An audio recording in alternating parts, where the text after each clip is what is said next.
Our last presenter this afternoon is a special guest, external guest. We are very honored that we invite him and he accepts our invitation. He's going to talk about the future of devices. We're going to think out of the box a little bit, not only talking about security, cameras, network video, etc., but also think a little bit out of the box. Our speaker is an American inventor, technology consultant, author, and speaker. He holds 5 independently developed patents and has applied for more. His patents are licensed by over 500 corporations that include Apple, Google, Microsoft, and many others. He holds degrees from the Wharton School and also Harvard University. Please welcome to the stage Mr. Dan Abelow.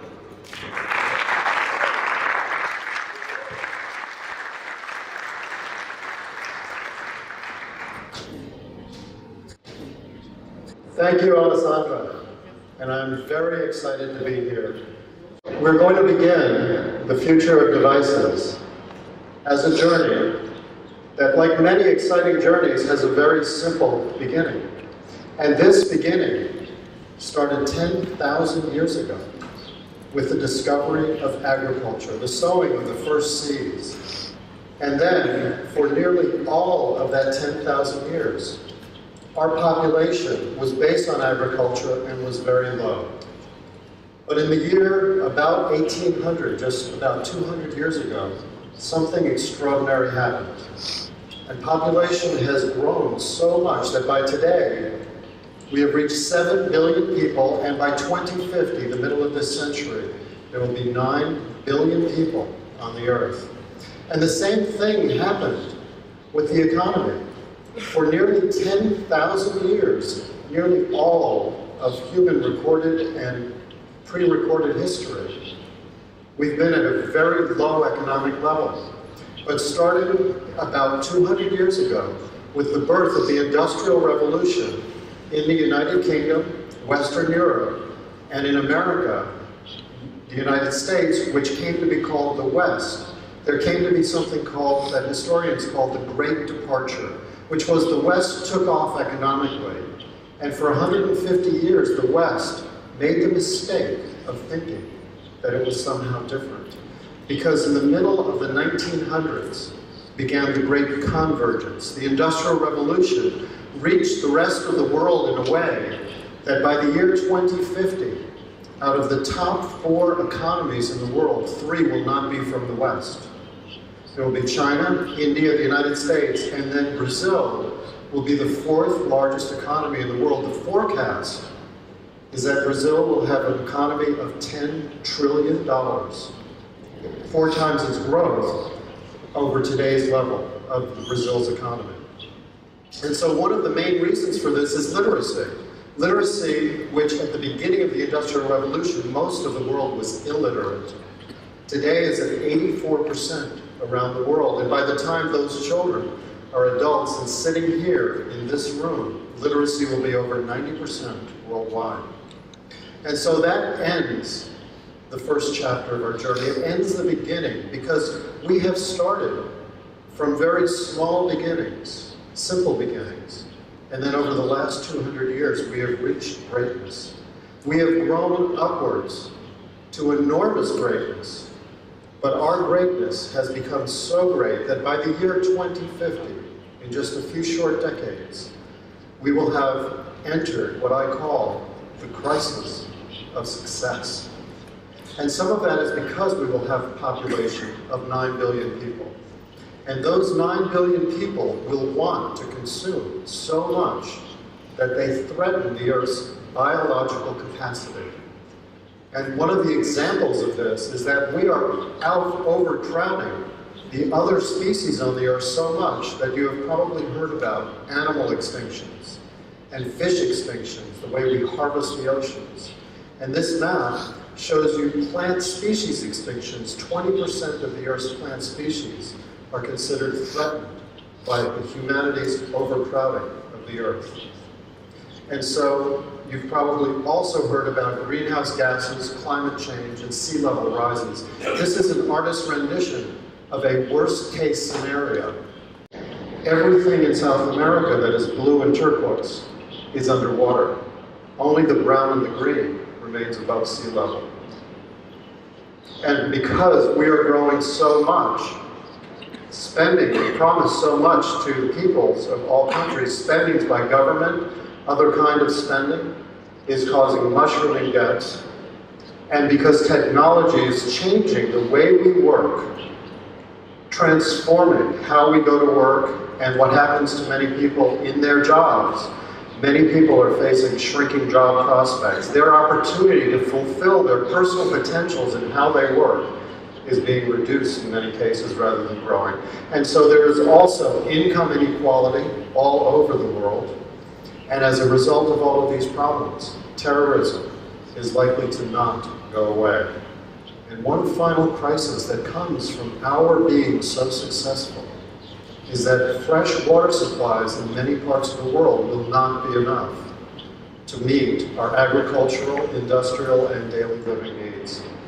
And so I call these the crises of success because there's not going to be some kind of change when we change our infrastructure or how our economy works. There's not going to be a change in what we believe because it's who we are that causes this level of success.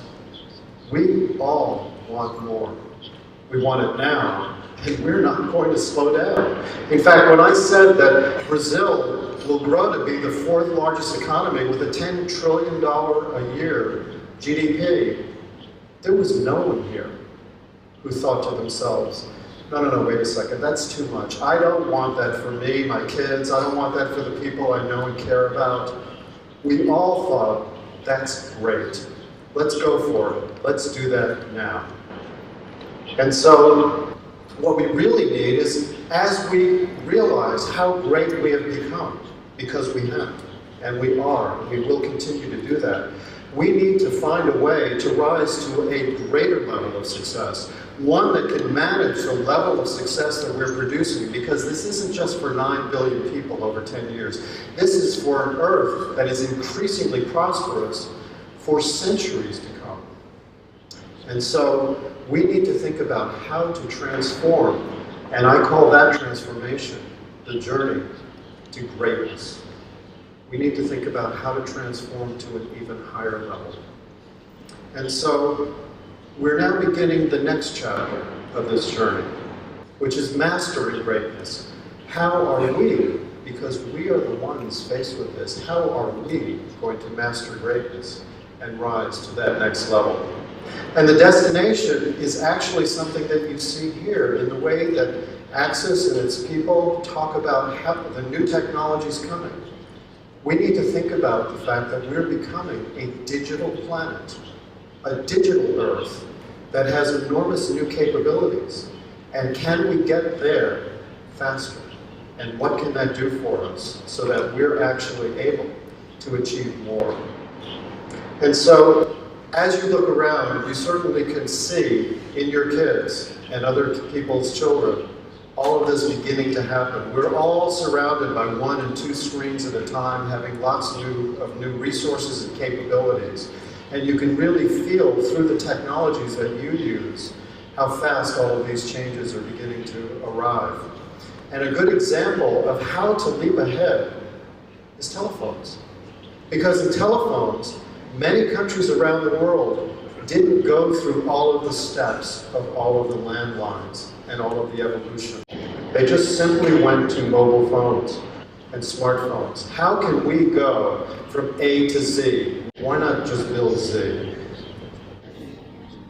I think, and certainly from having watched everything here, that you, the people here in this room, are already building large parts of tomorrow's world. You're putting in the kinds of cameras, the kinds of connectivity, the network, the bandwidth, the compression. You're putting in the monitoring, and the two-way communications are part of that to be able to achieve that. In fact, these projects here are projects right here in South America. The real core question is how and when is this going to happen? Let's start with how. About 2007, I started looking at this almost as a detective story. What is coming? How are we going to get there? What are the solutions that are needed? And I worked in confidence and privately for years to look at these kinds of questions and technologies. I was in Silicon Valley talking to some of the world's largest and most advanced technology companies. And their reaction to this is that this is where the technology industry is headed. There was unanimity. We are headed towards a digital world. So a quick flash of the Expandiverse technologies is that the column in green is devices. It's how devices fit together and are integrated. The column in yellow is the back-end infrastructure that makes all the pieces work. And in the center are four groups of technologies. Technologies for individuals that support you. Technologies for groups, such as for supporting Access and your companies as you work together. And then the third is human services, because over networks, human services can be delivered in many new and powerful ways. And the bottom is global systems. And when you take a quick look at it, this is about this much of binders. It's over 1,500 pages of technology. It's all IP, and we don't have a week to go through it, but that is what is going on. So now let's turn to the first area out of three that we'll just briefly touch on before we move to the bigger picture. And the first is devices. Your devices will know you. Your devices will follow you. Because your devices in 10 years will be 1,000 times more powerful than they are today. And in 20 years will be 10,000 times more powerful. Your network, your storage, your bandwidth will also multiply. And so therefore, it'll be like an automatic door. You'll turn to your device, and like when you walk through an automatic door, it opens for you, and then when you're through it, it closes behind you. Your device will recognize you and bring your digital environment to you. And then when you're done and you put it down, and you turn to your next device, it'll restore that to you. But it won't just restore your environment, it'll restore the state of all of the pieces of it. So everything that you were doing will continue and move with you. It'd be just like walking through that door and the world is there waiting for you. It's just real. Well, as you turn to the next screen, it's there waiting for you. It's as real as the physical world. Now, what's going to be on your screen? I call these shared planetary life spaces. And what that means is they are continuous. And they include your people, services, places, tools, resources, all the things that you do together. So when you go to work, wherever you are, the people that you work with and all of the rest of it that you need as tools and resources are continuously on. Today we live in an on-off world like early light bulbs. I go to a website, I leave it. I go to a banking service, I log in and then log out. I make a Skype phone call halfway around the world and I hang up. This is going to be a continuous environment. Hey, I don't care whether you're down the hall or 3,000 miles away. You got a minute? Great. Let's work together. Let's do something. Or a service, the same thing, your tools and resources. And what's that going to do? That's going to mean that you're able to accomplish a lot more, and we'll get into what some of that is. Now, in static knowledge, that we're talking about knowledge systems, we've always had static knowledge. And that means that society has always been a pyramid. There's a few elites at the top, some more in the middle class, most people are at the bottom. A good example is today, there's about 1.7 billion people in the middle class, over 5 billion are on the bottom. And yet in the future, because your devices are going to know who you are, they're going to be able to restore your environment to you. What's going to happen is that the devices and the back-end infrastructure is going to know what people are doing.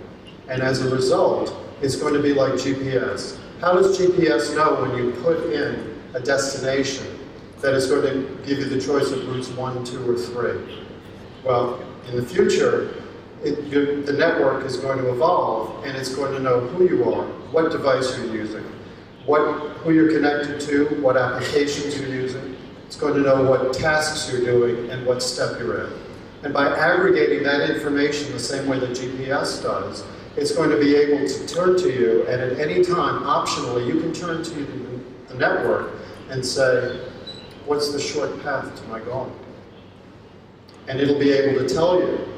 And so you'll be able to know how to succeed from whatever step you're doing, with many things throughout what you can do with devices.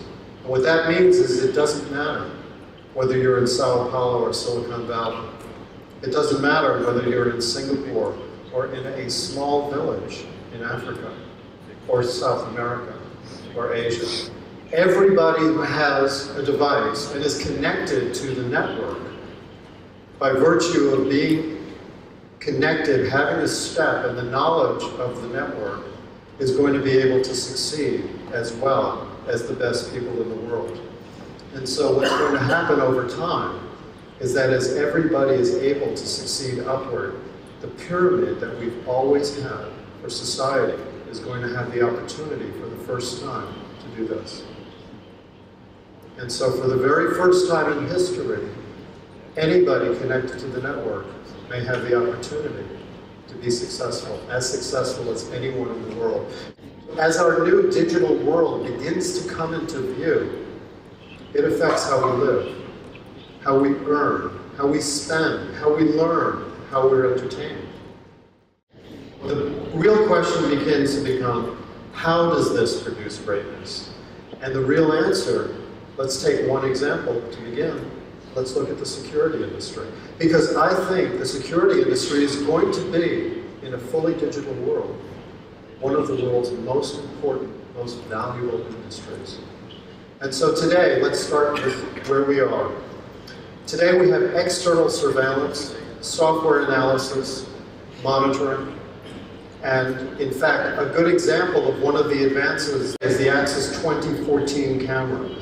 That is inside of ATM machines. And with the back-end software, it allows the system to determine if that is an authorized user doing the transaction with the ATM machine and taking money out. If it's not an authorized user, it can stop the ATM machine from performing its function. We're going to move into a world that has property self-security. That access device is a good example of where we're headed. Property self-security means that if somebody is unauthorized, your devices are going to be able to protect themselves. A good example of that is your personal electronics, starting from wearables like Google Glasses and smartwatches, through smartphones, tablets, laptops and PCs, television sets that are interactive and increasingly online, on up through entire wall systems, so that you can actually be physically present with people in interesting new ways. So if your electronics detects that it's an unauthorized user, it can ask that user to self-authenticate. And in addition, it can do other kinds of things. For example, it can contact you because it knows the network and the back-end systems know which device you're using at that moment. It can tell you that one of your other devices, which could be your home or your car, could be some of your other property, or if you're in a company, it could be any of the devices that the company has connected to its network. It can say that there is something going on immediately and bridge those connections. And so you might recognize the person, or it might already be triggered to automatically identify the user. And then if you wanted to talk to the user, if there's two-way communications, you could do that. Or it could play recorded videos. If it has the ability, it can record video and audio. And then it can also, if there's GPS, tell you exactly where your property is. And finally, you can automatically report to the police if you choose to take that step. Property protection is going to become a built-in feature of many kinds of devices, just as music is on your smartphone, just as there's many other applications. Security can become something that is saturated throughout the physical environment. And by the way, over 50 billion devices are said to be connected to the network within the next 10 to 20 years at most. But property protection is only one part of it. The next part is your personal security. Because as you have connected devices that connect you to other people, what we today take as invisible boundaries around us are going to become explicit and visible. So when they are visible, and somebody seeks to cross the boundary, connect with you, become part of one of your shared spaces, could also be a service wanting to connect with you. Your boundaries and new control are going to bring in all of the information that's available and accessible to you about that person or about that service. And in fact, there are pieces of the technology components to value those people based upon your criteria. So based on what's important to you, which will differ in your personal life and your family from your job and your work, what's important to you, these people and opportunities will be pre-valued for you. Tomorrow's kids are going to grow up in a new kind of world. It's a world where they look at the physical property around them and think of that as all protecting itself. It's a protected world. They're going to look at the connections that they have with other people personally through their screens. They're going to have boundaries and boundary control. They're going to feel safer, and people, because of them growing up in this kind of world, are going to grow up with a new sense of value and ability to deal with things in a moral and good way. And so as that world grows up, it's going to be a future adult world that's safer to live in. And the reason I think that the security industry is not just going to be worldwide, it's going to be world-changing, is because something that has always divided people is fear of other people. Fear of people that we don't know. Fear of people who are actually living in different parts of the world. They're good people. They're living their lives, raising their kids, going to work every day, doing the very best that they can, that they know how to do. But people don't understand each other. In this world that we're moving into, people will be connected in lots of new ways. And we will know through these kinds of systems that the people we're dealing with almost everywhere are good people, and we will not be as afraid of each other. So let's look at the bigger picture, because we're looking at the kind of digital world that's coming. And we've talked about an individual with their own personal shared spaces. But the way it's really going to work is that people will physically be together.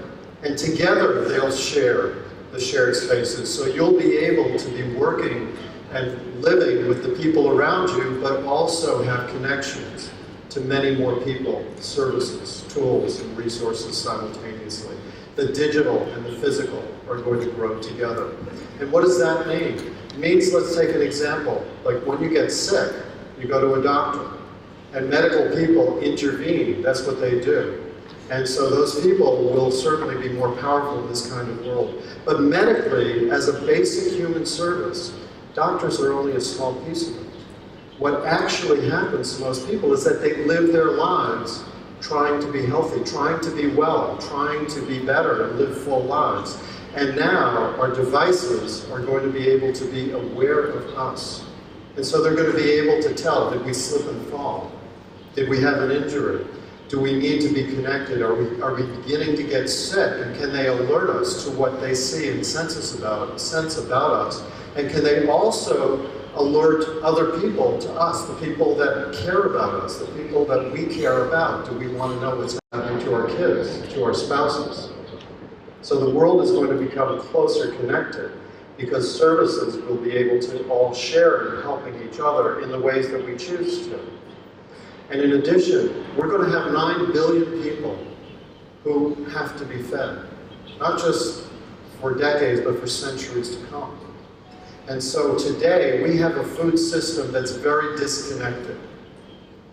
Farmers want to maximize their profits, and food manufacturers that produce the products on the shelves of the stores, they want to maximize their profits, and the stores, the grocery stores and supermarkets certainly are looking to do the same.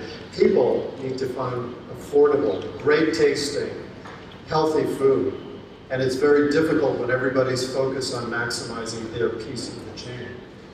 We need to learn how to work together, and there are actually systems built in place so that as large-scale services and systems, we can all contribute to the solutions and receive the solutions that we develop delivered directly to us through our devices. And then that gets to the supply chain. How does the economy work? How is the economy going to work better in this kind of a digital world?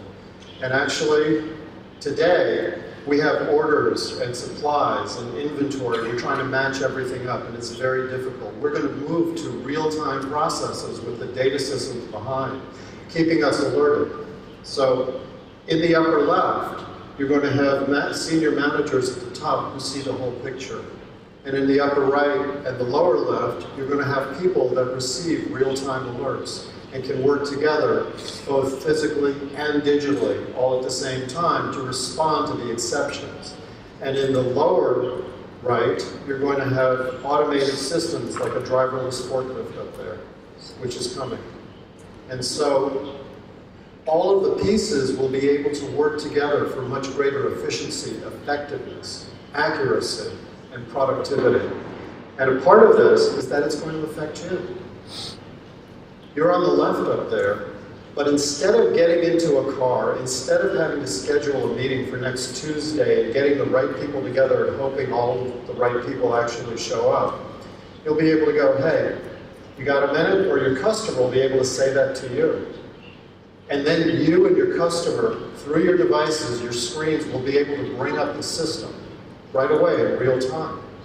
And if you need somebody from Access, like Peter was just talking about, somebody from Sweden, one of their centers around the world, an engineer, you can bring them in real time.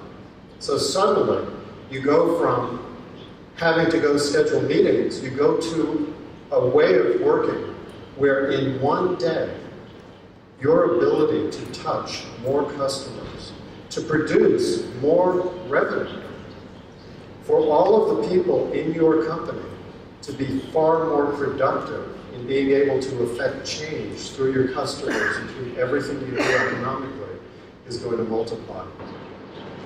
And one last example of this new world is a large group, because there are many large groups around the world that are isolated from our whole world. Senior citizens are a great example, because as your parents get older, and in coming decades as you get older, you'll become less mobile, more isolated. And yet we know from medical research and from lots of working with people that the more senior citizens are stimulated, the more they're engaged, the more that they're connected to the people in their lives, starting from their grandchildren, through their children, through their lifetime friends, the healthier they are. And in fact, senior citizens in the future are going to be able to enjoy the treasures of the world's greatest opportunities to enjoy life, as they become less mobile, as they become more isolated. And think about these large groups all over the world that have not been part of the world, but through tomorrow's networks are not only going to be able to receive benefits, but contribute back in entirely new ways. We started this journey 10,000 years ago, and for most of that time, we've been agricultural and at an economically low level. But now that we have risen to greatness, we're going to face crises that'll make you think, if we don't find a better way to deal with them. You think your taxes are high today? You think government wants a lot from you in rules and regulations? Think about a world in crisis, a world where some of these problems really multiply, because we are not stopping. We're not changing who we are. We're going for it. And problems are coming. And so we either find a way to multiply our abilities and become far more effective personally and as groups and as societies, or these crises are really going to cause a lot of failures in a lot of people's lives.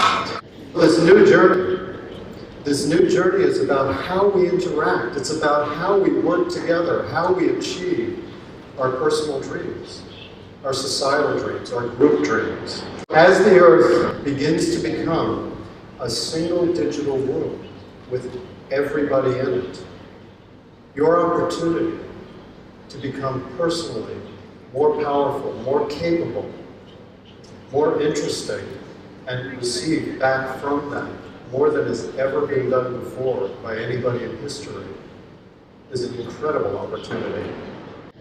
The future of devices isn't about devices.